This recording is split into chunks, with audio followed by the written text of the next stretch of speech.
La princesa aventurera de Bárbara Cartland, capítulo 3. Durante un largo momento, Victoria no acertó a contestar. Haciendo un gran esfuerzo, volvió la mirada a otro lado antes de decir: «No es nada, y usted no tiene derecho a interrogarme». Él la miró con suavidad. «¿Lo dice porque no hemos sido presentados?», dijo. «Eso se remedia con facilidad. ¿Cómo se llama usted?».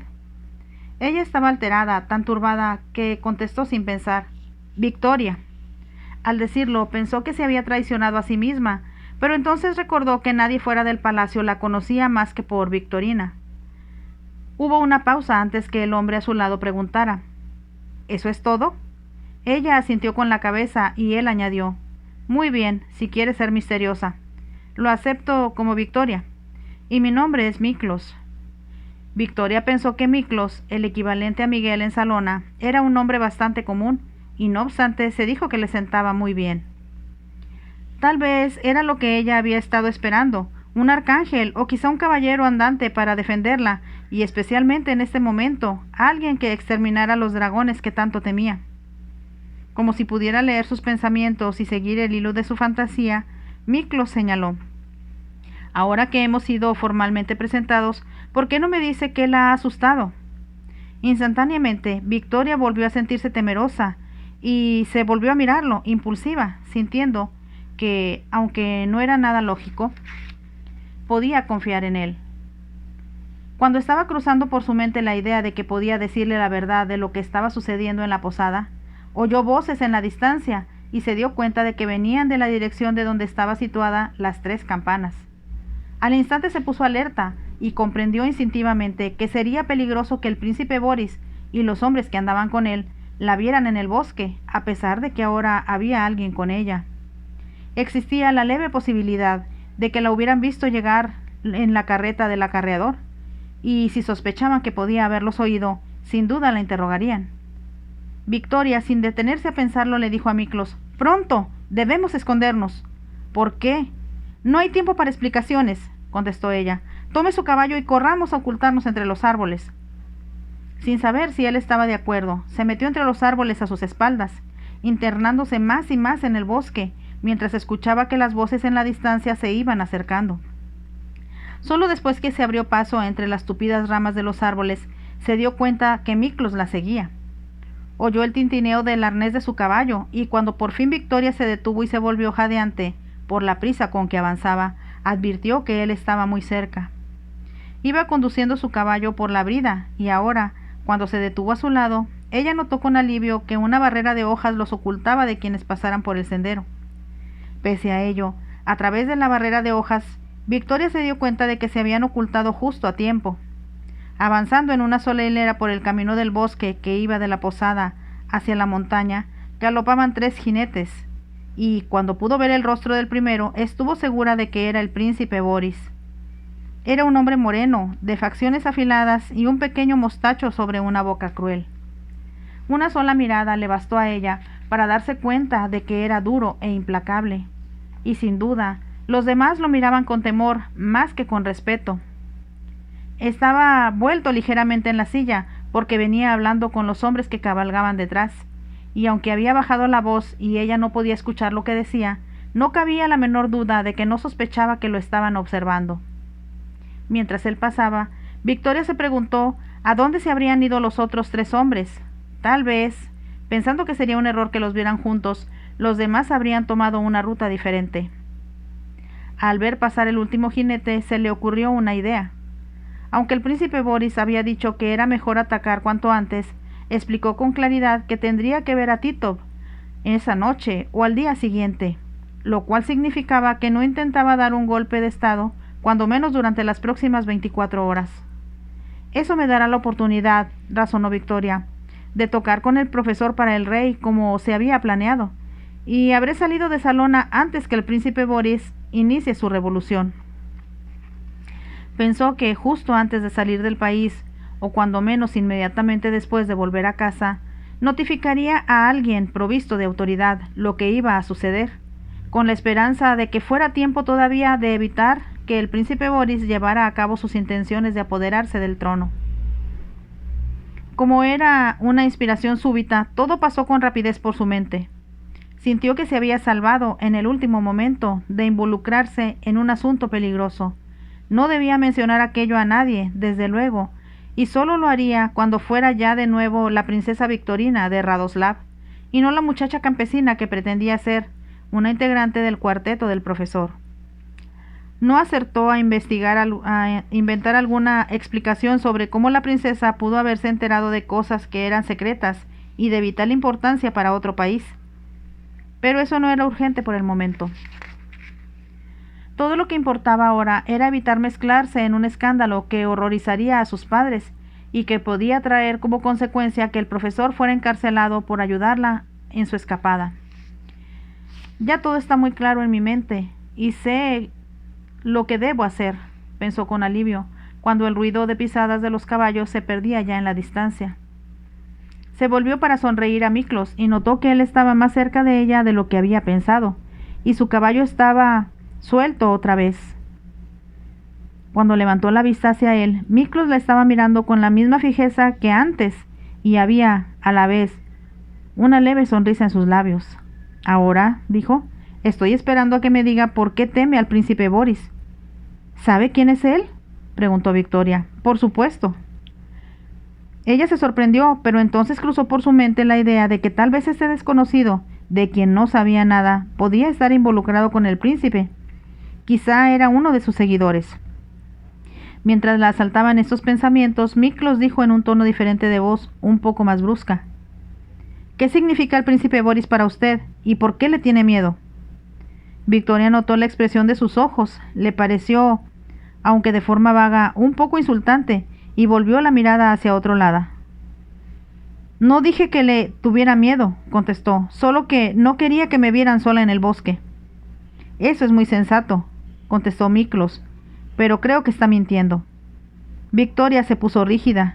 Nadie en el palacio se habría atrevido a hablarle de ese modo, pero para su sorpresa, Miklos le puso las manos en los hombros y la hizo volverse hacia él. Ahora dígame la verdad, insistió. ¿Qué le ha hecho el príncipe para que le tenga tanto miedo? Debido a que él la estaba tocando como ningún hombre lo había hecho antes, Victoria contestó a toda prisa y con apego a la verdad. Nunca lo había visto hasta este momento, es solo que he oído hablar de él. Pero ¿usted sabía que estaba en la posada? Sí. ¿Con los 2 hombres que iban con él ahora? Pues, supongo que sí. ¿Qué quiere decir con eso de que lo supone? No tiene derecho a hacerme preguntas, protestó ella. No es nada de su incumbencia. Me interesa averiguar por qué está asustada, contestó Miklos, y quiero una respuesta. Victoria consideró que no tenía objeto ocultarle la verdad. Oía al príncipe y a sus amigos hablando en una de las habitaciones de la posada, dijo, y como no quería que pensaran que los estaba espiando, preferí venir al bosque. No imaginé que pasarían por aquí. Sin duda sabe que este camino lleva a Magilic, ¿no? Ella movió la cabeza de un lado a otro. Es la primera vez que vengo aquí. Entonces, ¿de dónde viene usted? Victoria pensó que por un momento sería un error decírselo, pero luego le pareció más razonable reconocer que era una forastera. Soy de Radoslav, contestó. Él sonrió. Ahora entiendo. Habla mi idioma a la perfección, pero su acento me desconcertaba. Y desde luego, las mujeres de Radoslav son notables por su belleza. Victoria forcejeó para zafarse de sus manos y él la soltó. Así que aún en Radoslav, dijo casi como si hablara consigo mismo, han oído los relatos sobre el príncipe Boris. Hace usted muy bien en evitarlo. Victoria pensó con alivio que había eludido otras preguntas, pero cuando miraba a través de los árboles preguntándose si podría volver sin peligro a la posada, él le preguntó: Si es usted de Radoslav, ¿qué hace en la posada de las 3 campanas? Se hizo una pausa y ella decidió decirle la verdad. Estoy allí con un hombre muy famoso, contestó. Eso fue lo que me imaginé desde el principio, respondió Miklos. Había una nota cínica en su voz y su sonrisa amarga en sus labios. Victoria levantó la barbilla, como si considerara que él estaba siendo impertinente, y continuó diciendo: Me sorprendería mucho que no hubiera oído hablar de él. Es el profesor Laza Trechovic, uno de los más grandes músicos del mundo. Miklos lanzó una exclamación, Por supuesto que he oído hablar del profesor. ¿Y usted toca con él? Sí. Y como el profesor tocará mañana en la noche para Su Majestad el Rey, estamos descansando en las 3 campanas, antes de seguir para Majlik.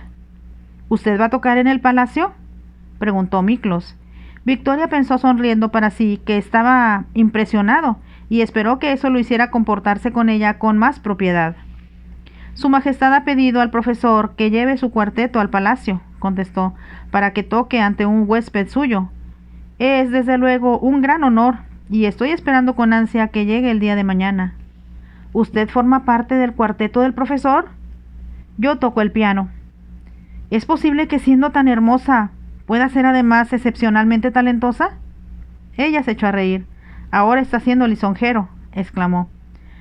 Sin duda está acostumbrada a las lisonjas, comentó Miklos, y permítame decirle que tiene mucha razón al evitar al príncipe Boris. Es un peligro para todas las mujeres, pero sobre todo para una tan hermosa como usted. Victoria hubiera querido contestar que en ese momento él era un peligro para el rey, y que no se preocuparía por ella ni por ninguna otra mujer, pero se dio cuenta de que era algo que no podía decir. Debía esperar hasta salir de Salona antes de volver a mencionar siquiera al príncipe Boris. Se le ocurrió por un momento que tal vez podía confiar en Miklos. Algo en él le hacía comprender que era un hombre de importancia y no le habría sorprendido descubrir que era un aristócrata. Pocos aristócratas de los que Victoria conocía tenían el aire autoritario que había notado en él desde el momento en que lo vio, tal como ella había pensado que debían verse todos los aristócratas. Se estaba preguntando si podría decir a Miklos lo que iba a suceder cuando él la sorprendió al decir, como si hubiera estado leyendo sus pensamientos: «Y bien, ¿ha decidido confiar en mí y decirme lo que la está preocupando?» «¿Cómo sabe usted que estoy preocupada?» «Sus ojos son muy expresivos. Pero es algo más que eso. Percibo, con cierto sentido que no uso con mucha frecuencia, que está profundamente perturbada y que está, si vamos a ser sinceros, ansiosa de compartir conmigo esa carga». Victoria lo miró con asombro. «¿Cómo puede saber esas cosas?» «Deme su mano», exclamó Miklos. Tal vez porque no esperaba que dijera eso, Victoria obedeció y él le tomó la mano entre las dos suyas. La mano de ella, cubierta por las de él, parecía muy pequeña, y Victoria pudo sentir las extrañas pero inconfundibles vibraciones, como si fueran parte de la fuerza vital que había dentro de él y que le transmitía con sus manos. Victoria sintió que le cosquilleaba la piel y tuvo la extraña impresión de que ella y Miklos los ligaba a una extraña intimidad que jamás había experimentado con ninguna otra persona. Como si lo que estaba sucediendo le diera miedo, dijo con rapidez: «Usted no comprende. Debo regresar. Estoy segura de que el profesor ya ha llegado». «Sin importar a dónde vaya», contestó Miklos, «nos volveremos a encontrar». Ella, al levantar los ojos hacia él, no acertó a moverse o a pensar siquiera. «Nos hemos encontrado al fin», dijo Miklos con una voz muy suave. «Sabía que un día sucedería, pero no imaginé que fuera de este modo». Ella no puso en tela de juicio lo que él estaba diciendo, y aunque le parecía extraordinario, comprendió lo que quería decir. Mientras él sostenía su mano, Victoria tuvo la sensación de que pertenecía a aquel hombre y que nunca podría escapar. Entonces, porque, de algún modo, ella tenía miedo de él, aunque no era el temor que le inspirara el príncipe Boris, Victoria apartó su mano y escapó por entre los árboles. Corrió con tanta rapidez que había llegado al camino antes que él pudiera tomar las riendas de su caballo y seguirla, y Victoria, como si estuviera huyendo, no solo de Miklos, sino de sí misma, se lanzó a través del sendero que conducía a la posada. Entró corriendo por la puerta de madera hacia el jardín y dio vuelta al edificio, hasta llegar al asiento que había ocupado cuando oyó al príncipe Boris y a sus conspiradores hablando en la habitación de arriba. Continuó caminando hacia el frente de la posada, y al llegar jadeando, reconoció la carroza abierta del profesor, que avanzaba con lentitud subiendo la pendiente. Era un carruaje bastante atractivo, aunque un poco anticuado, tirado por un caballo joven y fuerte. El cochero, sentado en el pescante, era el sirviente personal del profesor, y él y su esposa lo cuidaban en la casita que ocupaba en una de las calles más tranquilas de la capital. Victoria se sintió tan aliviada al ver al profesor que corrió hacia el carruaje, y cuando éste se detuvo frente a la posada, recibió a su maestro con los brazos abiertos. El profesor, que vestía con elegancia, ataviado con su mejor traje, se quitó la chistera y, bajando del carruaje, tomó la mano de Victoria. Me alegra mucho de verla, querida mía, y le pido me disculpe por haberla hecho esperar. No fue por mucho tiempo, mintió Victoria. Sin soltarle la mano, el profesor se alejó un poco del carruaje. He dicho a los otros, dijo en voz baja, que se llama usted Yasmín Srechovic. Victoria sonrió. Supuso que el profesor se le había olvidado pensar en un nombre para ella, y, aunque no era muy probable, los otros miembros del cuarteto que habían tocado en el palacio en varias ocasiones podían haber oído a su padre o a su madre llamarla Victoria. Había sido muy sensato, pensó, usar el segundo apellido de él, que era muy común en Radoslav, y que a Victoria le resultaría muy fácil recordar. ¿Me permite presentarla a los otros artistas?, preguntó, hablando en tono de voz más alto que antes. Volvieron hacia el carruaje, donde los otros miembros del cuarteto estaban levantando ahora sus instrumentos de música. Quiero que conozcan a mi pariente, que con tan buena bondad ha aceptado acudir en mi rescate en el último momento, y hacia quien me siento muy agradecido. Los dos ancianos estrecharon la mano de Victoria, aunque le pareció advertir una mirada de admiración en los ojos de Clement, el más joven de los dos. Victoria comprendió que no sospechaban siquiera su verdadera identidad. Después de saludarla, volvieron a ocuparse de sacar sus preciosos instrumentos del carruaje, para llevarlos ellos mismos a la posada, ya que no se atrevían a confiarlos a nadie más. Un mozo apareció para ocuparse del resto del equipaje, incluyendo el baúl que Simonida había preparado para Victoria. Todos se dirigieron hacia la posada, y en igual momento Victoria se dio cuenta de que había dejado el chal verde que completaba su traje de campesina en la banca situada bajo la ventana. Sintió un gran temor al pensar que el príncipe Boris hubiera podido verlo cuando ella se fue corriendo al bosque. Entonces recordó que él ya no estaba allí y que era una tontería sentir miedo. A toda prisa recogió el chal y volvió al lado del profesor cuando él franqueaba la entrada de la posada. El mesonero, un hombre robusto de aspecto jovial, se apresuró a saludar al profesor con grandes exclamaciones de alegría. Lo abrazó y lo besó en ambas mejillas. «¡Qué gran cosa es tenerlo aquí, mi admirado y noble amigo!», exclamó. «Si no hacemos que su estancia sea cómoda y agradable, mi esposa y yo nos ahorcaremos de vergüenza». La mesonera, que en su juventud debía de haber sido muy bonita, pero que ahora era gorda y jovial, como su marido, abrazó también al profesor. «¡Van a tocar en el palacio!», exclamó con evidente admiración. «Con mucha frecuencia nos hemos preguntado por qué no había venido a tocar antes a nuestro país. Pero me temo que su majestad no es muy aficionado a la música». «Eso es verdad», intervino el mesonero. «Es un hombre al que todos respetamos, pero no tiene oído para la música. Y eso es una tragedia, una gran tragedia». Victoria, Andrea y Clement fueron acogidos también con mucho calor, y el mesonero los llevó hacia una amplia habitación dotada de mesas que se usaban cuando hacía demasiado frío o estaba lloviendo y no se podía comer fuera. Por instrucciones del mesonero, un camarero les trajo una botella de vino especial. «Este vino», dijo el hombre con marcado orgullo, «es producto de mis propios viñedos». «¿Ya tiene usted viñedos?», preguntó el profesor. «Aunque tal vez le sorprenda, hace 2 años pude comprar un viñedo cercano y ahora vendo a mis huéspedes el vino que yo fabrico». «En ese caso, permítame desearle el mayor de los éxitos», dijo el profesor. «Eso es lo que hemos logrado ya. Las 3 Campanas es ahora un lugar muy diferente al que usted vio la última vez que estuvo aquí, profesor. Ahora este es un lugar elegante, de moda, y la gente viene de todo Salona para comer nuestro pastel de manzana especial y para beber nuestro vino, el vino de las 3 Campanas». Después que todos brindaron con él y de que hablaron de los buenos y viejos tiempos, la esposa del mesonero llevó a Victoria a la parte superior de la posada para mostrarle su dormitorio. Era una habitación pequeña, pero bonita, que daba al jardín posterior, el mismo que ella cruzara para ir a esconderse al bosque. «La he instalado en la parte posterior de la casa, señorita», explicó la esposa del mesonero, porque sospecho que, como usted va a presentarse mañana en el palacio, querrá irse a la cama temprano, y algunas veces nuestros huéspedes cantan y bailan hasta la madrugada. ¿Bailan aquí?, preguntó Victoria. En el invierno bailan dentro de la posada, pero ahora, como las noches son tibias, bailan afuera, y tal vez les sorprenda saber que tenemos un entarimado especial para bailar.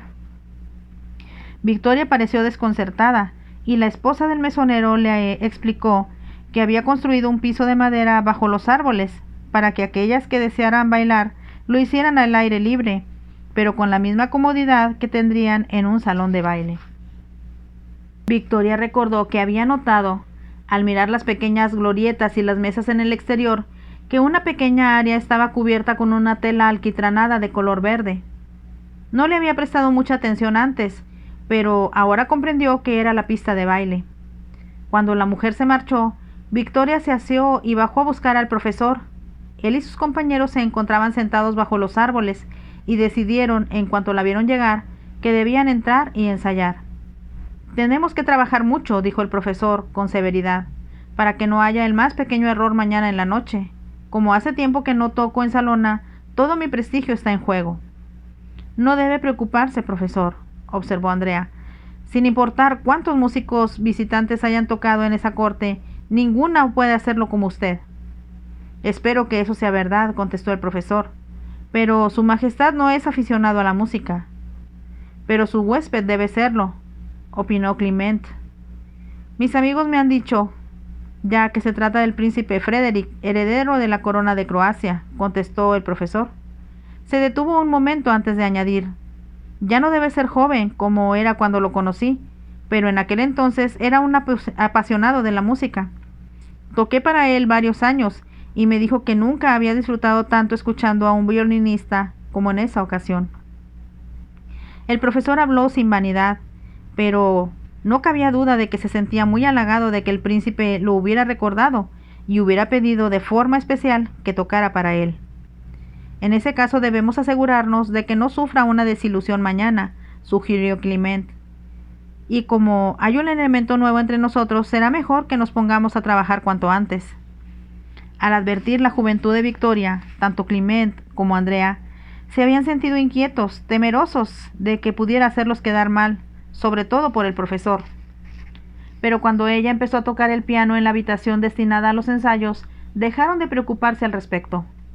Victoria no se sorprendió cuando descubrió que era el salón mismo que ocupaban el príncipe Boris y sus seguidores. Era una amplia habitación con una mesa de conferencias en el centro, un piano y varias sillas acumuladas en un rincón.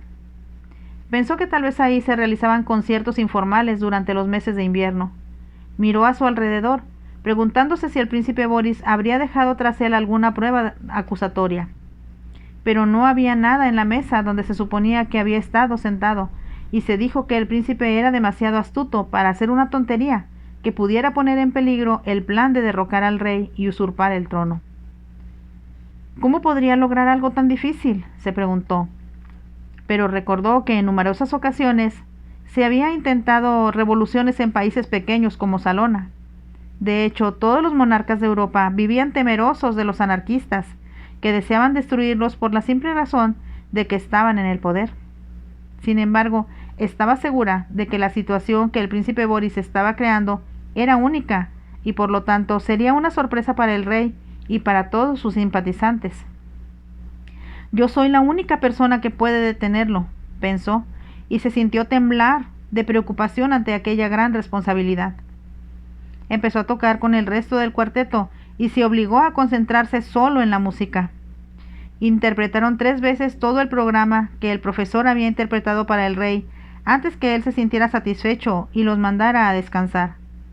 Como ya era bastante tarde, envió a Victoria a su habitación para que reposara antes de la cena.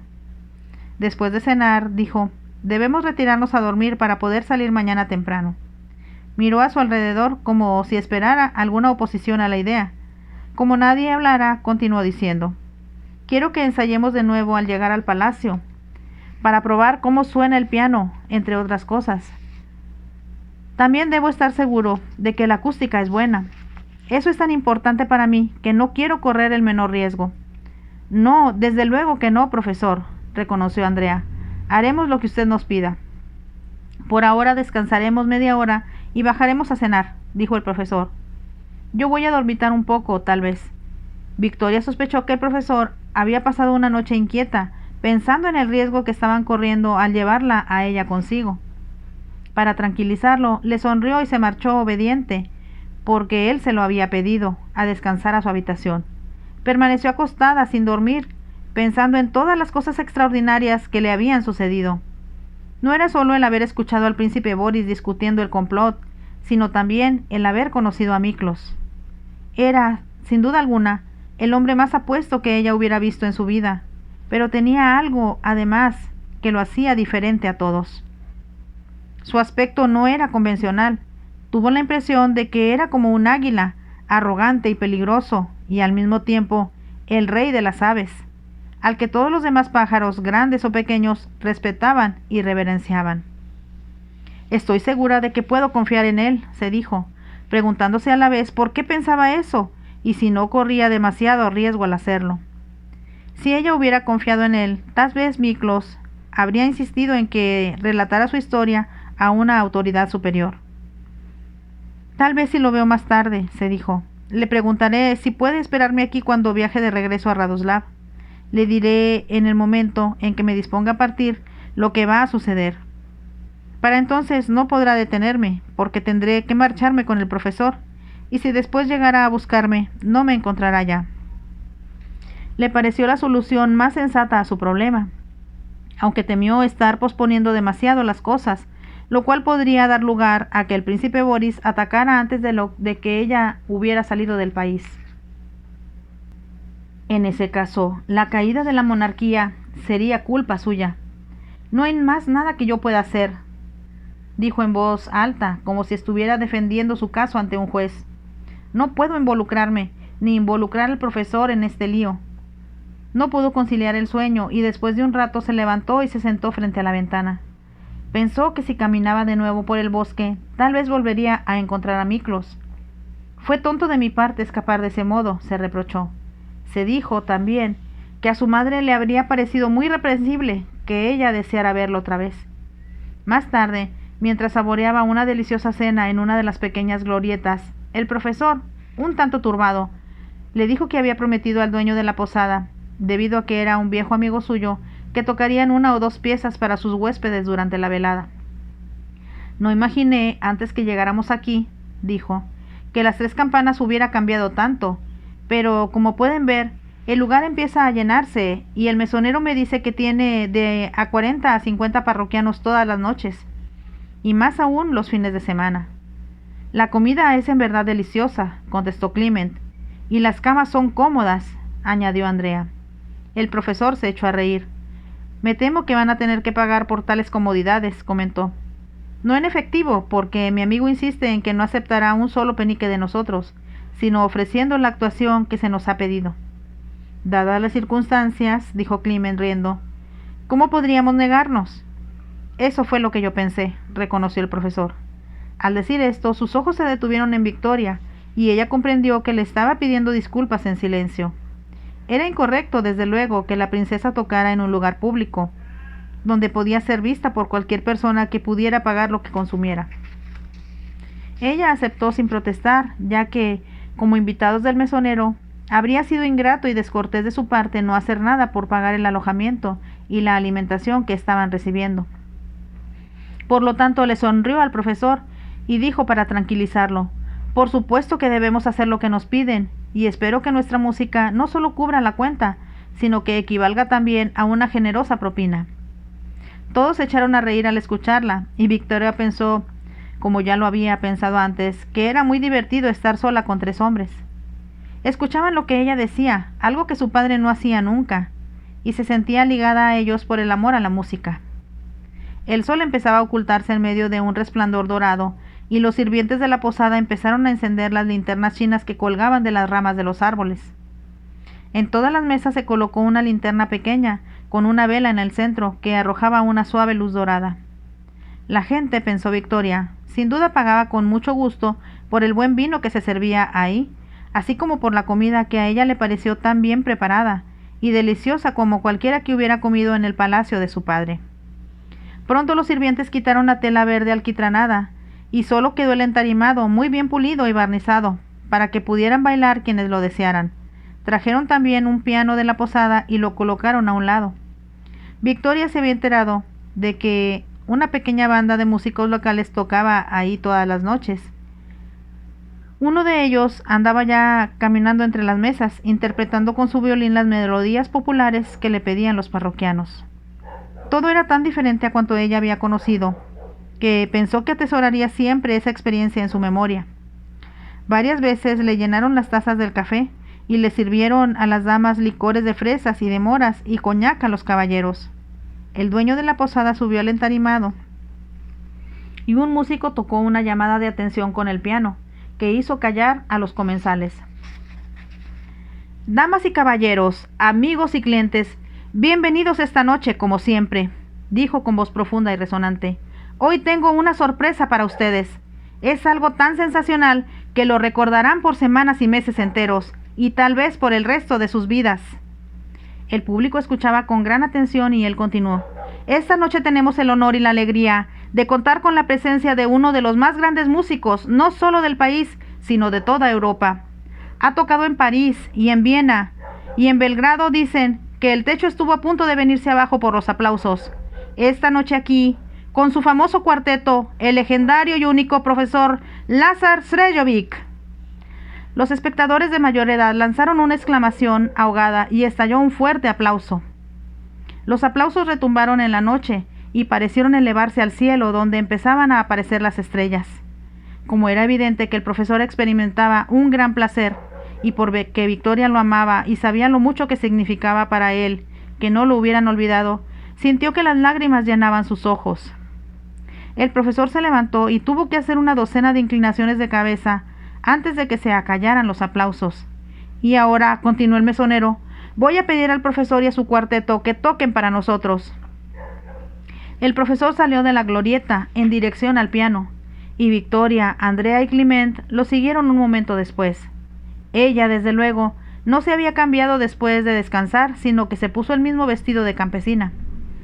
Solo había sacado de su baúl una blusa diferente.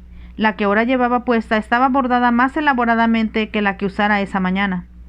Se había puesto también un tocado más complicado, lleno de flores y cintas, que se arqueaba alrededor de su cabello dorado rojizo.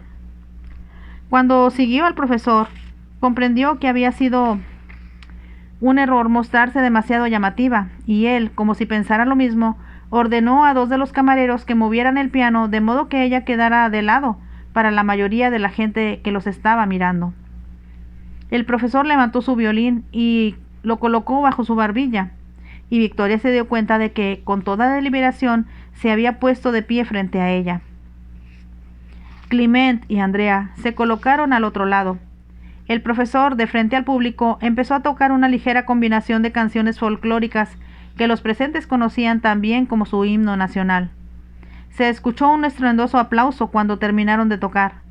El profesor tocó entonces un animado vals que Strauss había hecho famoso y que hizo a Victoria sentir deseos de bailar.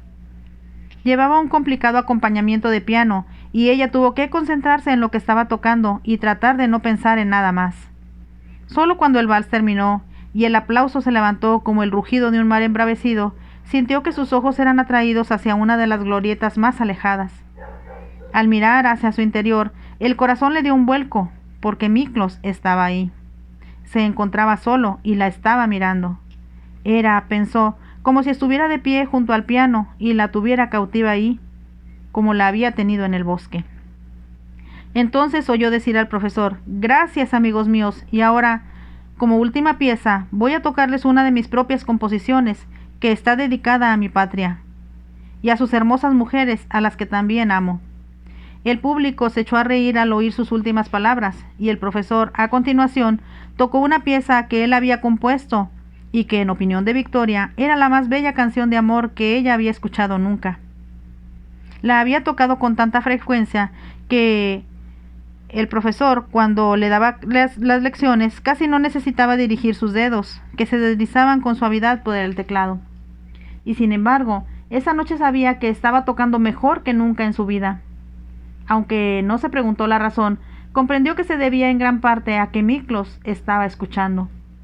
Cuando el profesor terminó y se produjo un absoluto silencio por un momento, el público volvió a la realidad y Victoria miró hacia Miklos, preguntándose si la comprendía. Estalló un entusiasta aplauso y el profesor señaló hacia su pequeña orquesta. Andrea y Clement inclinaron la cabeza y Victoria hizo una reverencia. El profesor se dispuso a volver a la glorieta, pero una docena de personas sentadas en las mesas insistieron en que tomara un vaso de vino con ellas, manifestando que se sentirían muy honradas al conocerlo. No había nada que el profesor pudiera hacer sino aceptar, y se sentó en una de las mesas grandes bajo los árboles. Victoria se alegró al ver la forma como alababan al profesor y los numerosos brindis que le ofrecieron en su honor. Para entonces, la pequeña banda que pertenecía a la posada había vuelto a ocupar su lugar. Tocaron un vals y todos, agrupándose alrededor del piano, se dispusieron a bailar. La música era suave y tranquila. Victoria permanecía sentada escuchando y por alguna razón no se sorprendió al descubrir a Miklos junto a ella. ¿Me concede el honor de este baile, señorita? Era algo que Victoria nunca había esperado que sucediera y se quedó mirándolo con los ojos muy abiertos. Miró hacia el profesor, pidiendo su aprobación, pero comprendió, al verlo rodeado por sus admiradores, que parecía haberse olvidado de ella. Clement y Andrea también estaban igualmente ocupados, atendiendo a la gente que quería hablar con ellos. Algo incontrolable surgió en su corazón y se preguntó por qué no podía actuar como cualquier otra mujer. Esa noche no era la princesa Victorina Yasmín, sino una jovencita sin importancia, que tenía la suerte de formar parte de un famoso cuarteto. Sabía desde luego que era algo que no debía hacer, algo que horrorizaría a sus padres. Como si adivinara el conflicto que estaba teniendo lugar en su mente, Miklos dijo con voz suave: «Por favor, deseo bailar con usted, más de lo que puedo expresar con palabras». «Espero que no se sienta desilusionado», se oyó decir. «Eso sería imposible». La condujo hacia la pista de baile, la rodeó la cintura con su brazo y ella se dio cuenta de que se había quitado los pantalones de montar y las bien pulidas botas con las que lo había visto la última vez. Ahora llevaba puestos pantalones negros, largos y ajustados, con el tipo de caza que ponía un oficial del ejército cuando no estaba en servicio. La casaca era muy elegante, favorecedora, y ella tuvo la extraña impresión de que debía estar cubierta de medallas y condecoraciones, aunque no llevaba nada. Él la atrajo un poco más hacia sí, y su mano se apoderó de la de ella. Como ninguno de los dos llevaba guantes puestos, ella experimentó las mismas vibraciones que había sentido cuando él le tocó la mano en el bosque. Sin pensar, levantó los ojos hacia él y descubrió que, así como ella estaba sintiendo algo extraño y emocionante, él lo sentía también. Había una expresión en sus ojos grises que la hizo sentir muy tímida, mientras se movía de forma lenta y rítmica al compás de la romántica melodía que parecía encontrar eco en sus corazones. Él dijo con voz muy suave: «¿Cómo podemos negarnos a creer que esto estaba planeado desde el principio del tiempo?» Fin de este emocionante capítulo 3 de La Princesa Aventurera. Si te gustó, por favor déjame un like y nos vemos en el siguiente capítulo. Bye.